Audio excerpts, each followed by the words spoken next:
Muito bem, estamos começando mais um Papo de Saúde. Hoje meu convidado é um médico especialista em medicina do esporte, mas também em fisiatria, né? E a gente vai bater um papo sobre como a medicina do esporte tem crescido, né? E ajudado as pessoas também a cuidarem melhor da sua saúde. Meu convidado é o Dr. Fabrício Busato. Dr. Fabrício, bem-vindo. Obrigado pelo convite, Fabiano. Sempre um prazer estar aqui junto com você. Prazer nosso recebê-lo aqui. Então, Fabrício, vamos falar um pouquinho sobre as duas áreas que o senhor tem, né, a sua especialização, que é a medicina do esporte, que é uma área que cada vez está crescendo mais. As pessoas parece que cada vez estão buscando talvez uma performance melhor, né, na vida esportiva, mas também na qualidade de vida, não é verdade? Perfeito, com certeza. A medicina esportiva é uma especialidade que ganhou corpo, ganhou ciência e ganhou resultados. Hoje as pessoas não fazem exercício físico só por fazer, elas buscam através do exercício físico, é que eu até brinco, uma pílula para controlar a pressão, uma pílula para controlar a diabetes, para controlar a dor, para controlar Alzheimer e tudo mais. O exercício é essa pílula mágica de baixo custo e prazerosa. Então, assim, a incorporação do exercício físico é fundamental, como é escovar os dentes, se alimentar bem, dormir.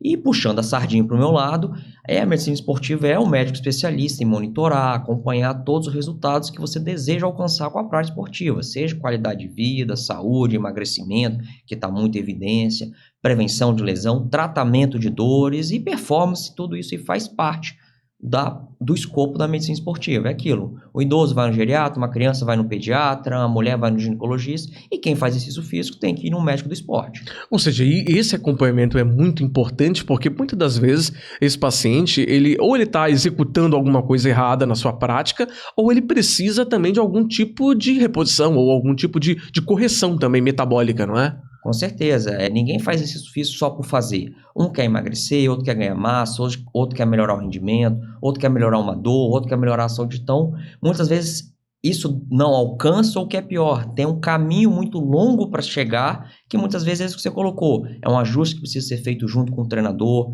é um suporte nutricional junto com o nutricionista, é um exame laboratorial que precisa ser corrigido. Então é um complexo, é um corpo humano numa situação ainda mais de exigência, que é uma situação de estresse. O exercício físico exige do corpo uma demanda maior do que está aqui a gente conversando. Então, claro, esse corpo tem que estar mais do que preparado para o repouso. Ele tem que estar preparado para o esforço. Falando um pouquinho sobre emagrecimento, você citou sobre a questão das canetas emagrecedoras, os peptídeos, né? Liberados hoje, temos aí a semaglutida, que é o Ozempic, o Wegovy, o Mounjaro, né? Que é a tirzepatida, o nome comercial da tirzepatida, enfim, outras aí, tem drogas anteriores a essas também, que talvez não tenham tanta eficácia quanto essas, né? São um pouco mais antigas. As que estão para surgir, Retatrutida. Tem a retatrutida, né? Que vai vir aí, tá em fase de estudo, né? Terceira fase já, né? De estudo, logo deve ser lançado também. Enfim, são drogas muito eficazes, né, nesse tratamento da obesidade, da perda de peso, mas é muito importante o acompanhamento médico, né, Dr. Fabrício? Porque, de fato, o que a gente está vendo de gente usando essas medicações sem acompanhamento e perdendo massa muscular é absurdo, né? Com certeza, é uma grande evolução na medicina, a gente estava conversando aqui nos bastidores, e até na economia e tudo mundial. A mudança do paradigma alimentar, mudança do paradigma de economia ligado à alimentação, porque é quase uma ciência exata na medicina, porque ela é um medicamento com grande poder de tirar a fome. Então, tirou a fome, aí que é o grande perigo, você também precisa se alimentar, e principalmente com boas escolhas. Você já está com um apetite menor, ofertas adequadas de proteína, gorduras de qualidade, vitaminas, minerais, está saindo cada vez mais trabalho, não só da perda de massa muscular, mas de desnutrição de micronutrientes. Por quê? As pessoas estão focando em proteína, mas esquecem vitaminas, minerais, e o corpo precisa disso, porque você come menos frutas, você come menos carboidratos, féculos, mandioca, essas coisas tudo... faltou o termo aqui, verduras e legumes. Sim. Então você acaba tendo uma deficiência de micronutrientes, parecido com o bariátrico. Então é fundamental o acompanhamento médico, dosagem de vitaminas, hormônios, minerais, muitas vezes suplementação, muitas vezes às vezes precisa até de outras vias que não oral, porque a capacidade de absorção, a gente sabe que o medicamento também diminui a liberação gástrica, então fica mais retido, então tem alimentos que a digestão vai ser mais difícil. E uma coisa que é importantíssimo, né, Fabiano, a gente também estava conversando, as pessoas também estão se aventurando tirzepatida, existe sim manipulada de farmácia de qualidade, com a prescrição correta. Agora tem gente comprando, a gente vê apreensões dentro de pneu de carro, dentro de leite, lata de leite condensado. Então isso também precisa ser colocado em prática. Colegas já estão atendendo intercorrências, complicações de pessoas que estão se aventurando. É aquilo, não existe nada barato. Se um relógio custa 5 mil reais no mercado e você vê ele por 200, tem algo estranho, né? Claro. A população tem que desconfiar de tudo. É importante falar isso porque a tirzepatida é uma medicação que tem que ser mantida refrigerada, né? De 2 a 8 graus. Sim. Ou seja, a medicação... O problema não está, por exemplo, na medicação do Paraguai, né? Se você vai lá e compra numa farmácia, é uma farmácia, inclusive, com mais de 100 anos de tradição. Mas o problema é como isso está chegando ao Brasil, né? Chega dentro de pneu, dentro de lata de condensado misturado. Ou seja, aquecido, né? Outro dia eu vi uma reportagem transportando dentro do cano da moto, imagina só o calor que é aquele lugar ali, né, da descarga da moto. Então, assim, é importante a gente trazer essa reflexão, porque a medicação, de fato, ela é incrível, né? Ela traz uma revolução muito grande para a medicina, em especial para quem precisa de tratar a obesidade, o diabetes. Mas é importante que você faça isso com acompanhamento e também com medicação, com credibilidade e com confiança também, né? E é como a gente falou, né? A medicação, ao tirar o apetite, você emagrece. E toda dieta, toda perda de peso, invariavelmente, parte dos aminoácidos que estão nas proteínas, isso faz parte do processo energético, serão liberados para suprir a falta de energia. Então, invariavelmente... Esse, assim, tem alguns conflitos, mas os trabalhos tendem a mostrar que a perda de massa muscular é maior do que quem só está fazendo uma dieta, porque a restrição alimentar é maior. Sim. Então, tanto que hoje é importante um acompanhamento médico-nutricional para um aporte proteico adequado, treinamento de força, a musculação sim precisa ser feito para ajudar a preservar a massa muscular. Existe terapia, suplementações específicas que preservam, otimizam o ganho de massa, tudo isso a gente... o médico do esporte. Sim, o médico do esporte é muito importantíssimo. A gente tem pacientes em acompanhamento no consultório que fazem o uso regulado do Monjá, da tirzepatida, junto com o endócrino, outros profissionais, mas precisam cuidar da massa muscular. É o caminho-chave, até para não ter o efeito rebote de ganhar peso, o pós, né, o chamado efeito sanfona, porque o principal órgão que consome, que utiliza a gordura, são nossos músculos. Então, essa conversa aqui, Fabiana, onde a insulina cai, aí por isso que a dieta, a restrição, e a gente começa a otimizar a queima de gordura nesse dia a dia, onde a gente tem um trabalho de atividade física ou muscular de baixo a moderado. Se a gente começar a correr muito rápido, a gordura não vai ser usada, é a glicose. Então, isso é importante, esse conceito, né? Isso é também muito comum em consultório. Às vezes o paciente chega, doutor, não como muito. Às vezes não come, mas acorda 7, toma um café, um biscoitinho, dá 8,5 belisca, dá 9,5 belisca. Ou seja, é um tempo inteiro comendo, é o tempo inteiro liberando insulina. Isso é importante. A queda da insulina é o primeiro passo para haver o emagrecimento. Ou seja, quando você consegue, então, ter esse controle da insulina, você consegue abrir processo... o corpo para o emagrecimento. Para o emagrecimento. É isso aí. Esse é o grande pulo do gato, vamos falar assim, da tirzepatida? Sim, porque como você fica com maior restrição calórica, vocês comem menos, muitas vezes os pacientes só almocei e fica mais períodos longos sem comer. Então a insulina cai e o corpo precisa de energia. Então ele libera os hormônios contrarreguladores, que é o glucagon, a adrenalina, o hormônio tiroidiano, quebra a proteína e faz perder peso. Até puxando assim, eu falei do glucagon, é onde a retratutida vem. Sim. O Monjá, a tirzepatida, agem 2 hormônios que não fazem você, teoricamente, emagrecer indiretamente. Por quê? Você para de comer, diminui o apetite. O outro ajuda a otimizar a liberação de glucagon, que é o principal hormônio que quebra gordura. Então, além de tirar a fome, ele vai estimular o glucagon, que é um hormônio lipolítico, potente hormônio lipolítico. É aquele que a gente começa a ficar com fome, sente o estômago fazer aquela... tô com fome, o meu estômago tá roncando. Uhum. É o glucagon em ação, precisando de energia. Entendi. Ou seja, é importante, então, ter também esse acompanhamento. Doutor Fabrício, outra questão também. Muitas vezes a pessoa tá em processo de emagrecimento e às vezes tá, por exemplo, com um homem, vamos falar de um homem, né? Que tá com a testosterona muito baixa. Por exemplo, tá lá na testosterona na casa do 100, por exemplo. Sim. Esse é muito baixo, é hipogonadismo, não é isso? Sim. Nesse caso, a reposição ela é importante. Sempre. E o que é importante também, o que acontece? quem vai usar o Monjaro de Zepatia está acima do peso, então tem uma porcentagem de gordura maior. O homem, como você citou, ele pode estar o quê? Que alguns trabalhos até mostrou a melhora do hipogonadismo. Por quê?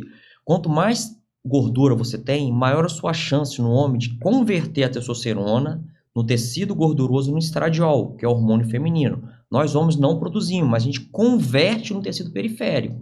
E o que acontece? O estrogênio, ele é muito mais inibidor da produção de dois hormônios, que é o FSH e o LH, que vão estimular a produção de testosterona. Isso também, às vezes, a gente vê muitos pacientes, às vezes não estão nem fora do escopo da tirzepatida do Monjaro, que estão tratando o hipogonadismo sem saber o estradiol. Então, é importante. Claro, a testosterona está abaixo de 100, o estradiol está alto, muitas vezes você precisa intervir nos dois. Mas o trabalho com o Monjaro, eles mostraram que o resultado da melhora da função de testosterona é porque cai o estradiol. Por quê? Emagrece, perde gordura, diminui essa conversão da testosterona em estradiol, e o estradiol é o principal inibidor de FSH-LH. Tanto que a pílula anticoncepcional é estrogênio, porque faz a mulher parar de produzir FSH, ela não madura o óvulo nem libera. O homem não vai ovular, mas ele vai produzir testosterona e espermatozoide. Então, é fundamental, nesse acompanhamento com o paciente com Monjaro, dosar no homem a testosterona e estradiol para adequar, porque a testosterona é fundamental na massa muscular. E muitas vezes, apesar de um tema polêmico, não muito aceito, muitas vezes esse paciente também tem uma sarcopenia, uma perda de massa. Muitas vezes você precisa intervir com uma reposição adequada de testosterona ou algum anabólico para resgatar a musculatura. Não é ficar... Não é só por estética, né? Estética, ou por uma questão de vaidade, ou uma questão de... Não é uma questão terapêutica mesmo, porque a massa muscular hoje é fundamental. Eu falo que brinco assim, quando a gente fala em pulmão, qual especialista que você pensa? Pneumologista, né? Criança. Pediatra. Cérebro. Neurologista. Coração. Cardiologista. E músculo. Pois é, não tem, né? É um músculo, é um órgão órfão. Então, assim, a fisiatria, o médico fisiatra, que também é o da função, o músculo é função, e o médico de esporte, o olhar é muscular. Sim. E hoje os trabalhos mostram que músculo é longevidade, qualidade de vida, até que você vê várias pessoas postando, você cair num leito de UTI e tiver massa muscular, você sobrevive mais. Por quê? No estado catabólico, como é dentro de uma UTI, sua reserva de glicogênio, de glicose, acaba. O músculo recruta proteína como energia. Entendi. Então, vou dar um exemplo assim, não é meio sombrio, mas assim, o que é a morte por inanição, parar de comer? A gente começa a consumir nosso glicogênio hepático, muscular, começa a consumir nossa musculatura. Quando já não tem mais onde tirar a proteína, começa a tirar do coração, do fígado, do rim, aí começa a ter falência de órgão. Porque as proteínas de órgãos nobres, isso é uma questão de até lógica, assim. Estou em inanição, vou tirar proteína do meu coração ou do meu músculo? Vou tirar do músculo. Sim. Quando já não tem mais, começa a disfunção. Então, é esse conceito do paciente de UTI. Aquele paciente que já não tem mais massa muscular lá dentro, de onde que vai vir reserva energética? O estado inflamatório, a gente viu que a obesidade, o Covid, despertou muito isso. Que são pessoas que estavam em estado inflamatório, vinha uma doença inflamatória, as pessoas tinham um risco de óbito maior. Então, massa muscular é vida e precisa ser cuidado, como cuida do coração, da glicose, do colesterol, do cérebro, de outros órgãos. De todas essas outras áreas, né? Tem um assunto muito polêmico. A gente falou um pouquinho de reposição de testosterona em homens que estão com testosterona baixa, e isso acaba atrapalhando até no seu ganho de massa muscular e até gerando a sarcopenia, como o Dr. Fabrício explicou. Reposição de testosterona em mulheres, doutor, é muito polêmico, né? A gente vê nas academias, muitas mulheres, aquelas mulheres muito fortes, fisiculturistas, algumas fazem uso. É um assunto extremamente polêmico, eu quero jogar a bola para você. Então, eu sou muito tranquilo para falar nisso, assim. Eu nunca prescrevi no meu consultório testosterona para mulher e nem vou. Por quê? A testosterona, você vai nas duas principais sociedades, a testosterona não faz parte do critério de reposição da testosterona na mulher. Dosar a testosterona na mulher que a gente tem nos laboratórios aí, é uma mera formalidade quantitativa. O que é isso? Se tiver 10, 20, 30, 40, 50, 60, é a mesma coisa. Inclusive no homem, quando ela está abaixo de 100, nem importa se está 30, 40, já não tem mais. Por quê? Por isso que a mulher. A dosagem é quantitativa. Ela serve quando há suspeita na mulher de hiperandrogenismo. O que é isso? Excesso de caracteres masculinos. A mulher que tem um pouco de pelo, acne, dificuldade em engravidar, aí você dosa. Ela passa por um tratamento para diminuir. Eu brinco, não é que eu brinco, eu falo aqui, lá no Hospital das Clínicas, onde eu trabalho lá, tem um ambulatório de transexualidade, que são pessoas que mudam para o sexo masculino e que têm características sexuais masculinas. Elas fazem uso altíssimo de testosterona, passa a ter nível de testosterona igual de homem, tem barba, tudo mais. É uma analogia. A Tammy Gretchen, que é muito famosa, ela fez uso, ela não ficou musculosa, ela ficou com caracteres sexuais masculinos secundários. E trazendo esse gancho, é muito comum receber mulheres em consultório, o médico passou, é uma ferritina abaixo, é um sono com uma pessoa que não dorme, é uma pessoa que tem outras questões, muitas vezes depressiva, acha, e tem um efeito placebo.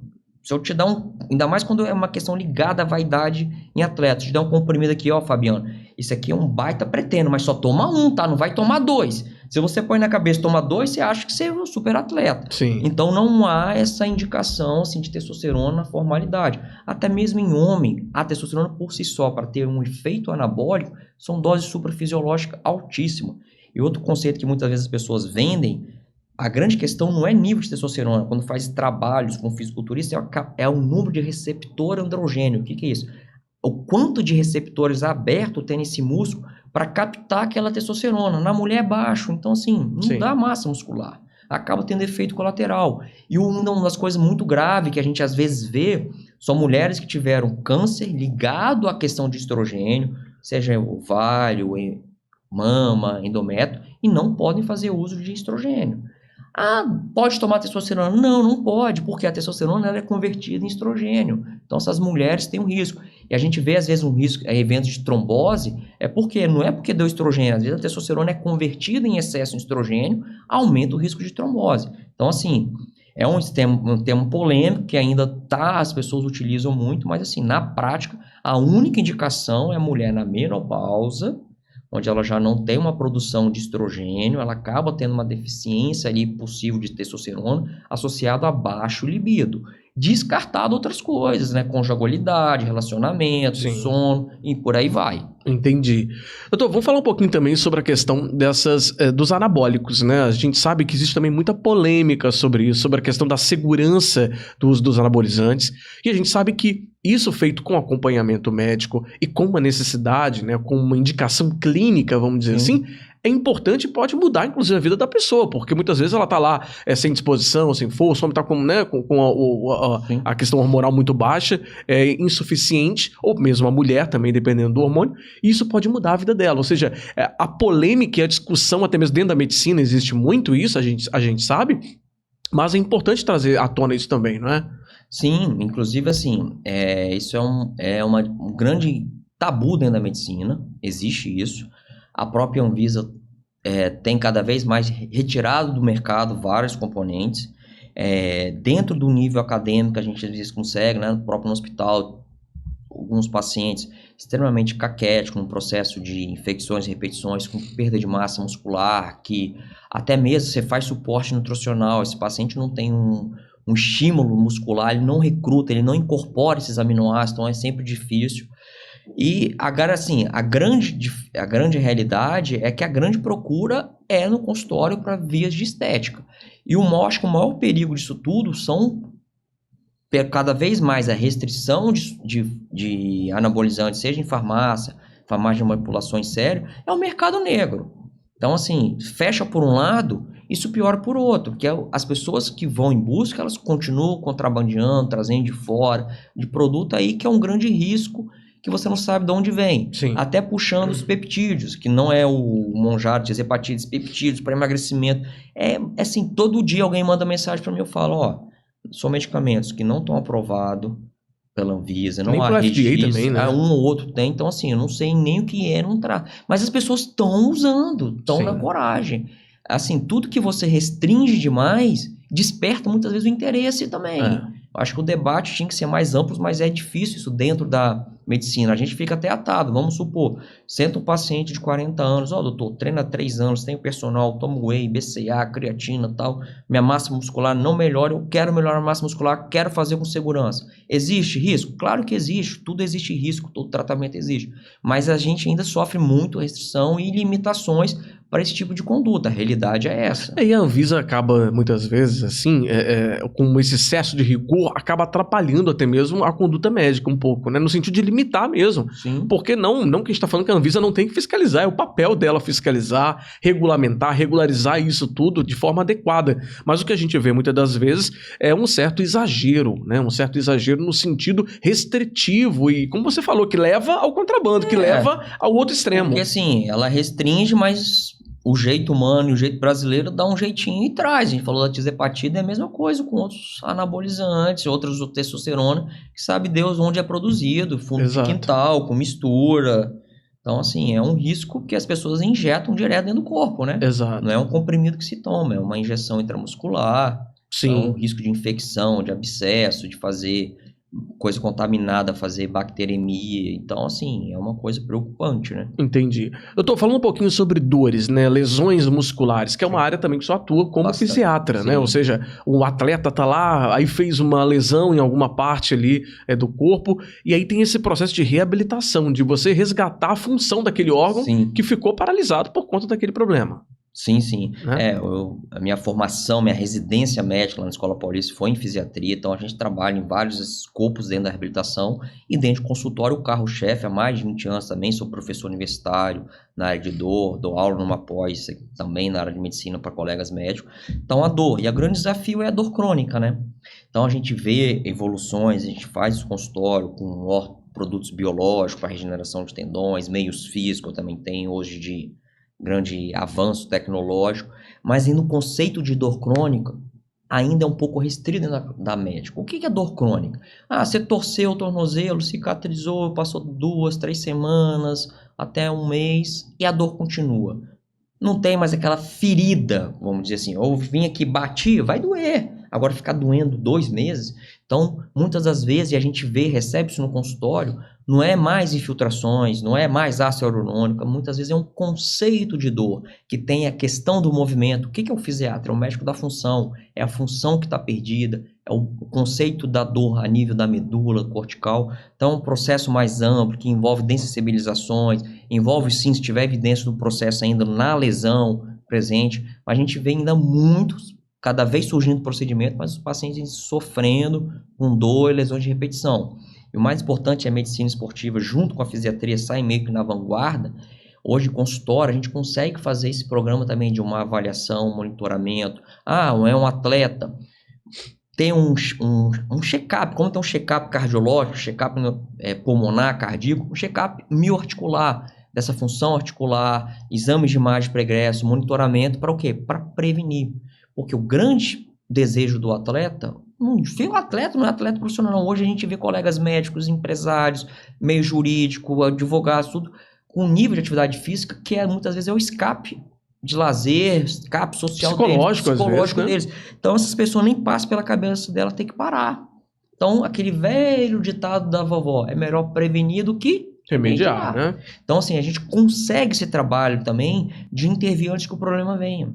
E é muito comum. Uma época eu trabalhei num clube aqui, Clube Vitória de Futebol, Sim. A gente monitorava os atletas com termografia, tudo, o índice de lesão do clube quase foi lá embaixo. As lesões que tinha era um jogador que tomou um tosse, que é uma coisa não previsível, mas as lesões por excesso, por debilidade, aí entra o conceito também.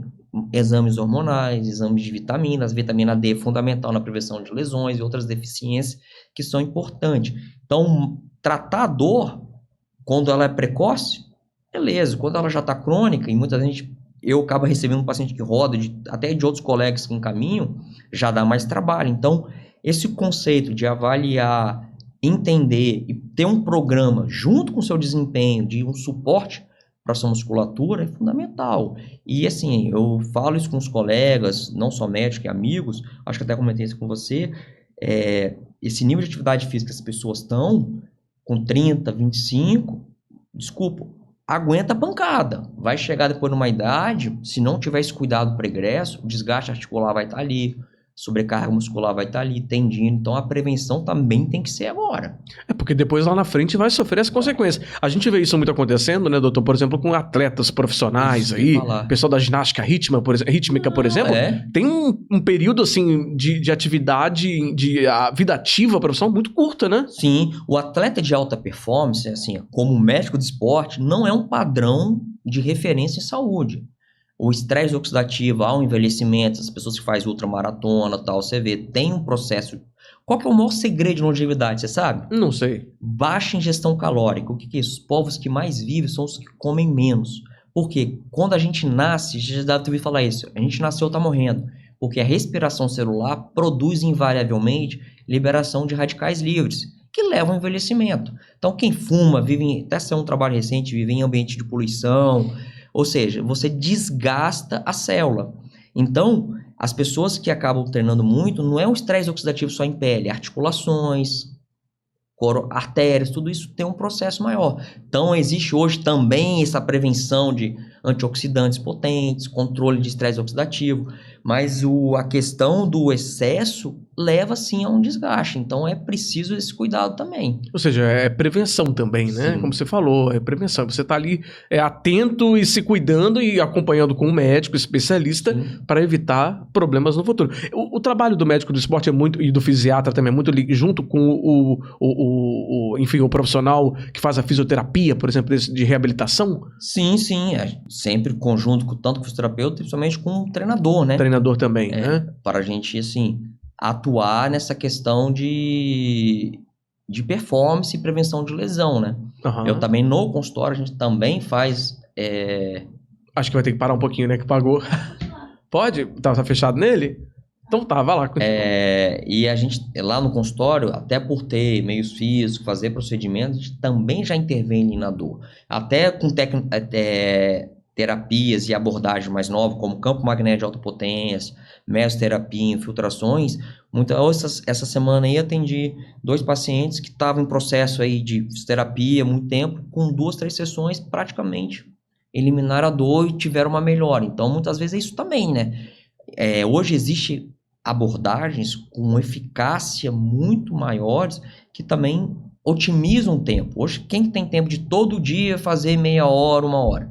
Então, a vida precisa ser otimizada. Então, e aí existem hoje avanços que permitem isso. Isso que eu ia te perguntar um pouco dessas inovações. Por exemplo, infiltrações, mesmo aplicações no local da lesão, acabam ajudando também nesses casos? Bastante. Principalmente quando há uma evidência. Então, por isso que o exame de imagem, ultrassom com Doppler, uma ressonância, tem lesões que precisam desse diagnóstico. A gente às vezes vê muito pacientes, atletas que machucam, não vão em médico, acho que é isso, começa a fazer um tratamento em casa, ou vai num colega de outra área, sem um diagnóstico preciso. Tem lesões que são mais sérias. Sim. A grande maioria, felizmente, são lesões mais simples, mas existe sim abordagem que diminui, claro, nenhuma cicatriz que é para cicatrizar em 10 dias vai cicatrizar em 3. Mas se você não conduz isso bem, os 10 dias passa 20, vai ser 30, 40. Então, assim, o controle não é nem tirar anti-inflamatório demais, não faz bem hoje. É modular essa inflamação. Sim. Já entrar com substância que otimiza a cicatrização, que otimiza o reparo, a remodelação de tecido. Então, existe isso. Várias substâncias, fatores de cicatrização, crescimento, que são os PRP, ácido hialurônico, outras várias substâncias que otimizam esse meio biológico a não dar ruim, como a gente fala. Sim. Como eu falei, não vai fazer ser mais curto, mas o que a gente vê é a má condução disso cronifica. Quando cronifica, é muito mais trabalho. E aí é mais grave, né? Mais grave, não digo tão grave, mas é mais trabalho. Mais trabalho para resolver, né? É, isso aí. Aí que ele ficaria 2, 3 semanas sem treinar, ele fica 2 meses. Entendi. Que ninguém quer. Ninguém quer, né? Tudo que um atleta não quer é parar. A última coisa que ele quer é parar. A gente falando do atleta de alta performance, de rendimento, a gente vê, voltando na dor, por que o exercício físico melhora a dor? Ele aumenta o limiar da dor. O que é isso? A percepção da dor em quem treina é muito menor. Então, o atleta, invariavelmente, ele acaba treinando, competindo com alguma lesão, alguma dor ali que ele não sente. Era muito comum isso lá na época do clube. Não tô sentindo nada, mas você via lá na termografia, então você apertava, tá doendo, doutor. Ou seja, entre a lesão e a queixa é uma distância muito grande. Então, Entendi. assim, precisa desse cuidado. A gente vê o Ronaldo Fenômeno, o Guga, o Pelé sofreu muito, o quê? De dores e limitações físicas. O Zico, tudo bem que o Zico foi uma época que em cirurgia ortopédica praticamente fazia uma cesárea e tirava tudo lá dentro. Sim. Então, assim, mas a gente vê como que é o processo de sobrecarga. É uma máquina. É uma máquina. É um carro. Se você roda 1.000 quilômetros por mês e roda 10 mil, qual que vai desgastar mais? Claro. Então, assim... Quando a gente fala, por exemplo, de atividade física, né, de pessoas que vão à academia, que é extremamente importante, né? Inclusive nesse processo que a gente tá falando de ganho de massa, de combater a sarcopenia, essa coisa toda, é importante também esse acompanhamento ligado. Eu tô falando do profissional mesmo, do personal trainer ou de um professor de educação física, porque o que tem de gente também fazendo exercício errado e gerando lesões aí futuras não é brincadeira, né? Com certeza. Existe um profissional habilitado.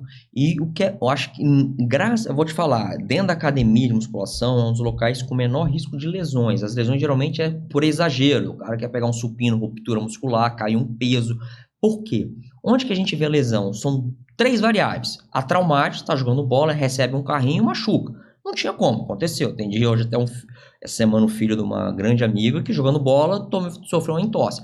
Aí a gente começa a ter lesão por intensidade e volume. O que é isso? Você nunca deu tiro de corrida, começa a querer dar 30 tiros. O risco de uma lesão muscular é maior. Uma pessoa que não treina, faz nada a semana inteira, tá acima do peso, vai jogar um futebolzinho final de semana. Vai dar um pico, vai abrir a perna para pegar uma bola, rompe. E lesão por volume. Começa a correr 5 km hoje, 5 km amanhã, aí opa, tô bom, aí começa 10, 20, 30, ou seja, volume acumula, lesão. E qual que é a grande vantagem da musculação? Até saiu uma revisão recente do Colégio Americano de Esportivo. Você dosa tudo. Ele chega e fala assim, Fabiano, tá bom o peso? Ajeita a postura.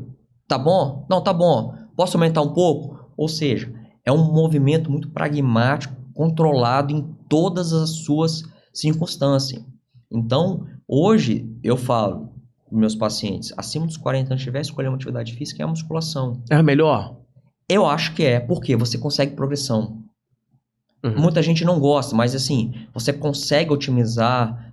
Você começou um ganho. Vamos lá, você progride, você consegue uma progressão. Entendi. E faz a musculação, acho que também isso é um tema interessante, vai para o HIIT. O que é o HIIT? Você otimiza o tempo, é uma atividade aeróbica, quando você intercala alta intensidade, com umas respostas metabólicas iguais e cada vez mais superiores aos aeróbicos de média e longa duração, até gerando menos estresse oxidativo. Entendi. Quem tem tempo de ficar hoje 2, 3 horas? Muita gente não tem. Sim. Os colegas que fazem triados, amigo, 4 da manhã para fazer, porque assim, a vida é corrida. Claro. Então, às vezes, você otimiza 1 hora de treino, você faz lá 40, 45 minutos de musculação e 15 de HIIT, que é o preconizado pelo Colégio Americano de Esportivo. Você precisa trabalhar o grupo muscular, acho que isso é importante, né? Sim. Até saber 2 vezes na semana. Por exemplo, você malhou bíceps, costa, quadríceps. Malhar pelo menos 2 vezes na semana. E o HIIT, você tem que acumular 75 minutos de atividade HIIT na semana. Ou seja, 15 minutos, você faz 5 vezes. Diferente dos 150 minutos de atividade moderada. Você já precisaria ficar 30 minutos. Sim. Então, assim, esse é o preconizado mínimo para saúde e qualidade. Quem precisa emagrecer, precisa aumentar a quantidade, principalmente de atividade de HIIT ou aeróbico, para ter um gasto calórico maior. Importante. E isso também é muito hábito, né, doutor? Eu falo por mim. Eu tive uma vida extremamente sedentária. Eu perdi 34 quilos nesse processo. Eu faço atividade física de manhã e de noite, todo dia. Sim. Eu faço de manhã cardio, 1 hora de cardio, e à noite faço 1h30 de musculação. Isso de segunda a sexta, todo dia. E eu não me via fazendo isso, sei lá, 1, 2 anos atrás. Eu não me via, não. Achava chata aquela coisa. Se torna um hábito e hoje eu sinto falta se eu falto. Se eu faltar, eu sinto muita falta. Ou seja, meu corpo pede, né? E eu vejo isso de outros colegas também que passaram por situações semelhantes. Isso muda realmente a vida da pessoa. Por quê? O exercício físico, ele pro cérebro, ele é fantástico. Então, ele libera vários... Hoje a medicina evoluiu muito a questão da medicina esportiva, a chamada miocinas, que são hormônios liberados pelo músculo. E um deles é o BNDF, que é o principal neurotrófico de aumento de cérebro. E prazer, libera dopamina, é uma sensação de prazer. Então, quando você fica sem, é uma abstinência. Sim. E você, com certeza, tinha uma compulsão por comer muito também. Ou seja, você trocou um prazer por outro salutar. Exato. O que o Monjaro, a tisepatida também a gente tem visto? Tratando dependência alcoólica, dependência química. Por quê? O ato de comer muito é uma sensação de prazer. Sim. Como uma pessoa que é viciada em álcool, em droga, ela, em última instância, ela faz aquilo que dá prazer. Por mais que aquilo é deletério e faz mal, algum prazer existe. Claro. Ninguém vai fumar porque é ruim. Porque naquilo dá um prazer na pessoa. Claro. Ela cria uma dependência. Então, a tizepatida, esse peptídeo, ela compete com esse receptor. Ela age diretamente no hipotálamo, né? Isso, em Nesse vários outros controle, transmissores centrais. Então, assim, as pessoas, assim, a gente falou aqui, a indústria da bebida tá tendo um prejuízo, tá tendo perda financeira depois da era de do fast mundial. foods também, né? Fast food, de comida. Chocolate. Tanto que agora até empresas de bebida estão fazendo cerveja sem álcool e com proteína. E com proteína, né? A gente tava falando sobre isso aqui. Virou um boom da proteína. O boom da proteína. Você vai hoje, iogurte tem lá 23 gramas de proteína. Você ouviu uma publicação que o whey já foi o vedete, hoje é um dos menos vendidos, não tá nem top 10. Tá creatina, que você não consegue, você precisa comer 5 quilos de carne para ter 5 gramas de creatina. Sim. Probióticos, ômega 3, que são substâncias também, comer o salmão. Nem todo dia você vai ter um salmão, até um de qualidade, que a gente sabe que muitas vezes é aquela trufa salmonada que eles falam. Então, assim, e hoje você compra um bolo, tem proteína, compra um biscoito, tem proteína, compra o whey pronto. Então, assim, hoje a vida é prática, a pessoa fazer um shake, levar não é mesmo praticidade, você abrir, sacudir, rodar. Eu mesmo carrego o meu whey pronto lá, barra. Eu também. Já levo pronto só pra bater na tarde, pra não esquecer, tá? Inclusive ali separado pra daqui a pouco tomar. Mas é importante, né? Porque você acaba criando um hábito saudável, né? Sim. Hábito de vida saudável. Sim. Então, tanto na alimentação, na atividade física, em tudo. E qual que é a importância, assim, da proteína? A gente falou da insulina. Quando a gente come o carboidrato, principalmente o açúcar refinado, sua insulina vai lá em cima. Então, assim, o pico de insulina é grande, difícil cair a proteína, o pico de insulina já é menor. Claro que você libera insulina. A insulina é o principal hormônio anabólico, que joga tudo para dentro da célula. Não só a glicose, a proteína e a gordura. E assim, por que é tão fácil engordar e tão difícil ganhar massa muscular, você sabe? Não sei por quê. Por quê? A insulina é um hormônio que, se a gente tiver, ela joga tudo para dentro da célula. Vamos lá, se eu te der 1 quilo de açúcar e se você tiver insulina, você vai jogar esse 1 quilo de açúcar no seu corpo. Vai para o fígado, vai para o sangue, já não tem mais, ela vira gordura. Por quê? Ela só precisa da insulina para entrar dentro da célula. A proteína não, ela precisa de um estímulo proteico, ou seja, um estímulo específico na célula, que é um alvo celular para estimular o DNA na síntese proteica. Toda síntese proteica é um mecanismo extremamente complexo no corpo humano. Então, o que o treinamento de força faz? Isso é importante. Doutor, treino, faço funcional, faço lá 30 repetições e não ganho massa. Não. Você tem que chegar à falha ou próximo à falha. O que é isso? 4, 5, 6, 7, 8. Por quê? Esse mecanismo faz em vários estímulos ali dentro, tanto de carreamento, estímulo mecânico, como alguma substância, e vai estimular uma via ali dentro, que é uma via mTOR. Ela vai estimular o DNA e fazer a síntese de proteína. Então não é só te dar aminoácido, porque se toda a proteína a gente comesse e ganhasse músculo, a população estaria gigantesca, musculosa. Sim. Porque a ingestão de proteína é muito grande. Então precisa desse estímulo. E o anabolizante, a testosterona, estimula um alvo hormonal que é o mais potente. Por isso que se ganha massa. Até sem treinar. Até sem treinar? Até sem treinar. O menino na puberdade, quando ele não está treinando, ele começa a entrar na puberdade, ele ganha massa muscular.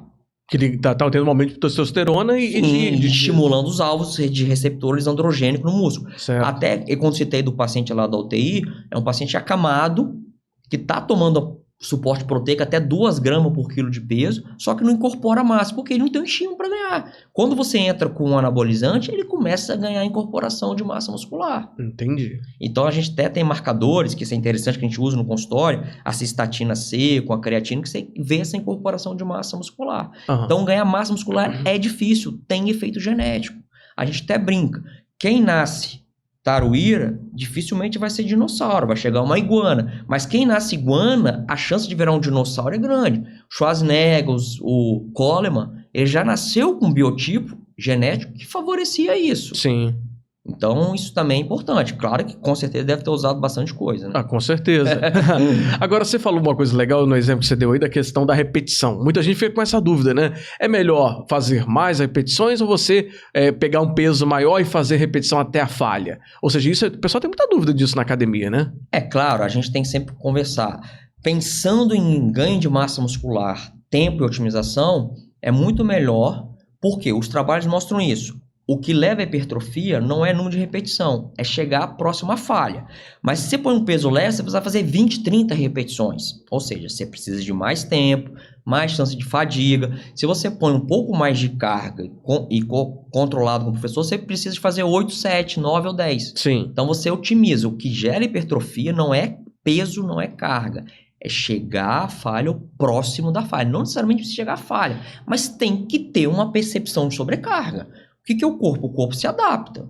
Claro. Se ele sente que aquele peso é leve, por isso que a sala de musculação, não tirando outros treinamentos, mas assim, o funcional não é visando uma hipertrofia, porque chega um momento que aquilo ali entra num limite que não vai mais. Você precisa botar seu corpo sob estresse. Exatamente. Agora, doutor, fala um pouquinho também sobre a questão, assim, do papel da alimentação, né? A gente fala um pouquinho sobre a questão de como a indústria está se reinventando, né? E aí, deixando, por exemplo, de produzir alimentos ultraprocessados, mas fazendo alimentos talvez um pouco menos ultraprocessados, mas com proteína, para poder atender esse público, né? Que tem mudado cada vez mais, tem crescido cada vez mais. A alimentação, ela tem que estar muito aliada nesse processo, né? Todos, né, Fabiano? E a gente também precisa tomar um cuidado. Eu acho assim, nada substitui a alimentação, a comida, a carne, o ovo, o queijo. Por quê? Também, assim, a indústria também precisa de produtos, acaba tendo muitas vezes conservante, corantes, nada é tão bonito assim 100%. Claro. A gente falar um suco de laranja em casa de manhã, se for tomar à noite, ele já não presta mais. Então, assim, suco de laranja sem conservante, fica lá uma semana na geladeira. Então, isso é importante. Claro que também, assim, às vezes na correria, no dia a dia, a gente tá lá no meio do consultório, vai abrir batata doce, ovo e comer lá no meio. Mas a gente não pode esquecer a comida. Os povos, até assim, eu tava vendo uns dias desses aquela Rita Lobo, né, que faz negócio de alimentação. Sim.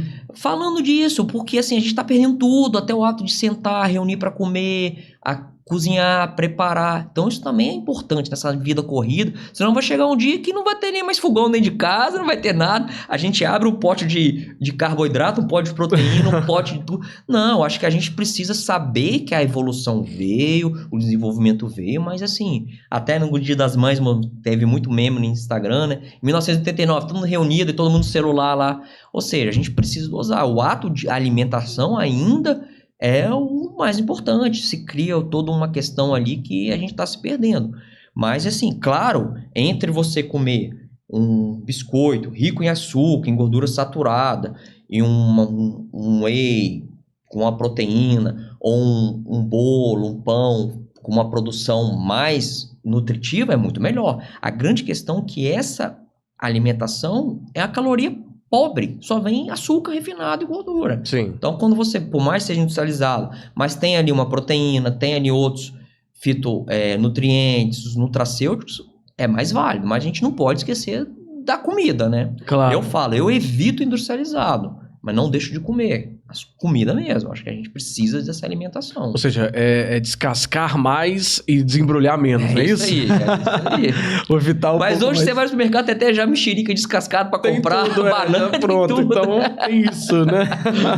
Agora, olha só, vamos falar um pouquinho sobre também atividade física para idosos, porque é extremamente importante. A gente está falando de cuidados e evitar lesões, a gente sabe que os idosos acabam tendo mais facilidade, porque já estão com muita sarcopenia, como você falou, Sim. perda de massa muscular. Isso acaba incentivando e talvez facilitando essas lesões também nos idosos, né? Cai, quebra, lesiona. Sim.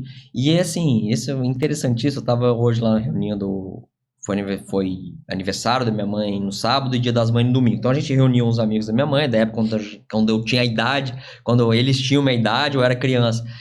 E como os idosos hoje, não só isso, eles são diferentes. Eles querem viajar, eles querem sair para dançar, eles querem sair para participar. Eu lembro do meu avô com nem 60 anos sentadinho lá no interior de Minas, no interior não, lá em Patinga, Minas Gerais, sentadinho na cadeira, esperando a vida. Hoje não, eles estão ativos. Então, de novo, além da saúde cardiovascular, para você não morrer ou ter uma limitação cardíaca, a saúde cerebral, alimentação, terapias, a saúde renal, tal, a saúde muscular.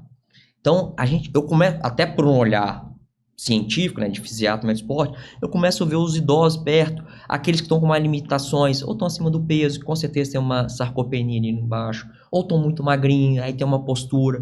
E os que estão mais ativos, eu vejo na academia, tem 60, 70 anos pegando peso e vivendo. Então, o músculo é o que te dá função. O fisiatra é o médico da função. O ser humano, você não deve ter pensado nisso, é o único animal que permite a socialização sem função muscular. O que é isso? Uma pessoa que sofre uma lesão medular, uma tetraplegia, ele não tem movimento, não tem função muscular, mas ele faz parte por questão sociológica, cristã, tudo mais, a gente incorpora, ele tem que incorporar. Mas você lembra, né, sair nos jornais de crianças que nasciam com deficiência física em tribos no interior da Amazônia e deixavam abandonados? Eram sacrificados, não, ou abandonados, né? Porque como um leão vai viver sem função de membros inferiores? Não consegue, né? Uma criança na selva. Então, assim, a gente tem que entender isso. O nosso músculo é o que vai dar a longevidade, é o que vai dar a autonomia. É uma bolsa numa viagem que você vai puxar, é um neto que você vai pegar no colo. E, assim, o envelhecimento, a gente falando de exercício, a gente perde a massa da força, a massa fibra branca. Eu brinco assim, você pega um homem idoso de 85 anos sarcopênico, você pede para ele andar daqui a São Paulo, ele chega? Chega. Pode demorar 6 meses. Agora, pede para ele dar um pique para atravessar a rua correndo. Se tiver um degrau mais alto, ele consegue? É onde ele cai, onde ele se machuca. A perda funcional é da fibra que a gente preserva com força. Entendi. E um dos parâmetros, até você que está vendo aí dentro de casa, principalmente, é o deltoide. O deltoide liso é um padrão clínico, a função muscular não está tão boa. E até uma questão evolutiva dos nossos primórdios de árvore, né, de força para fugir, fuga, tudo mais. É o deltoide que dá. Entendi. Então é importante. Claro que hoje a gente faz ultrassom, tomografia de coxa para ver miostatose. Isso é uma questão importante. Até a tireohepatita melhora, porque a gordura não é uma carne vagui, né? Mas a gordura de quem está sedentário ou com sarcopenia, ela infiltra a musculatura. Você tem mais gordura que fibra muscular. Então essa mudança de paradigma, em consultório a gente monitora isso também. Entendi. Você vê um músculo sendo músculo. Isso é importante, né? É muito importante. Mensurar, né? A gente precisa mensurar, ter dados. Claro. Hoje a tecnologia, a pessoa dorme, dormi tantas horas, acordei e tal. Hoje isso é monitorado. Sim. Então, esse monitoramento do seu treinamento, do seu emagrecimento, do que está mudando no seu corpo é fundamental. Igual lá no consultório, a gente pede o DEX, que é o padrão ouro de composição corporal, que é muito superior à bioimpedância. Não falando que não tem que fazer bioimpedância, mas é um padrão ouro. A gente vê gordura visceral. Ele que para com a densitometria óssea de corpo inteiro? É o mesmo equipamento, é a densitometria de corpo inteiro. Uhum. Então, vê gordura visceral, vê a composição óssea, vê tudo. Que também começa a surgir trabalhos dessa questão da osteoporose usando tiazepatida. Por quê? A pessoa perde massa muscular, quem dá tração para o osso ficar forte, são os músculos, tudo isso impacta. Então, não é só injetar a caneta na barriga. Isso é fácil. Isso é fácil. Isso é simples. O pessoal quer ser emagrecido, né? Tanto que a gente vê aí gente, nem médico fazendo, clínica de estética tendo, pessoa comprando, fazendo em casa. Não é mas assim. Às vezes o barato sai caro. Claro. Aí vem o efeito sanfona, vem complicação. Eu ia te perguntar isso. Uma pessoa que emagrece muito, reduziu muito peso. Se ela está exercitando, se ela está fazendo atividade física e ganhando mais musculatura, a chance dela ter um reganho é menor? Bem menor. E assim, o mais importante, Fabiano, isso é um grande desafio, porque a gente vive a ditadura da balança. Isso é o brinco, assim, as mulheres falam, nossa, perdi 2 quilos na balança essa semana. Outra, só perdi 3. Não é na balança, é gordura. Você tem que preservar a sua massa muscular e perder gordura.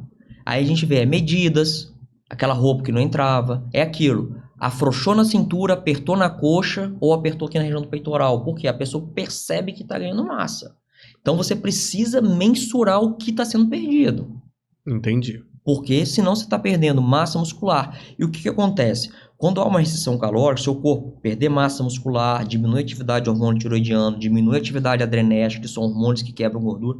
Por quê? Nosso corpo tem uma... O primeiro controle é não morrer de fome.